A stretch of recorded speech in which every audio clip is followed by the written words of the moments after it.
என்னை பொறுத்த வரைக்கும் இது ஒரு லைஃப்பில் ஒரு அங்கமாகவே மாறிட்டு. இப்போ நேரத்தை சொல்கிறேன்னா நான் பார்த்தாக்கலன்னா இப்போ நான் என் கோச் தரிந்தோன்னா மற்ற ஒரு ஃப்ரெண்ட் துளசிதரன் தம்பி கேதாரன்லாம் இப்போ ஒரு நாளில் இப்போ ஒரு 3 மணித்தியாலம்ன்றது லைஃப்பில் ஒரு நாளும் இதுக்கண்டே ஒதுக்குற மாதிரியே போயிடுச்சு. இப்போ அந்த டைமில் வேற ஒன்று போகிறன்றதே இல்லை எங்களுக்குன்ன மாதிரி மாறிட்டு. இப்போ மற்ற இது வேலையாண்டு பார்த்தா இப்போ நேஷ்னல் டீமுக்குள்ளே போனால் சம்பளம் இருக்குது.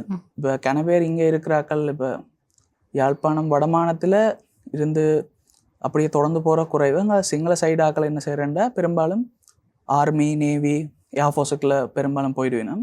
இப்போ அங்கேருந்து ஒரு சம்பளம் பெறும். மற்ற நேஷ்னல் டீம்லேண்டா அந்த கேட்டகரியில் ஃபர்ஸ்ட் அடித்து கொண்டே இருக்கும். ஃபர்ஸ்ட் அடிக்கிறவனுக்கு சம்பளம் கொடுத்து கொண்டே இருப்பினோம். கேர்ள்ஸாக இருந்தாலும் பாய்ஸாக இருந்தாலும் அது டீம் கொடுக்கும். அதுலேயும் இப்போ level 1 level 2 level 3 இருக்குது. இப்போ அதுக்கேற்ற மாதிரி சம்பளம் மாறுபடும். அதே நேரம் அவன் கோச்சுக்கும் அவன் சம்பளத்தில் ஒரு பெர்சன்டேஜ் மாதிரி கோச்சுக்கும் போகும்.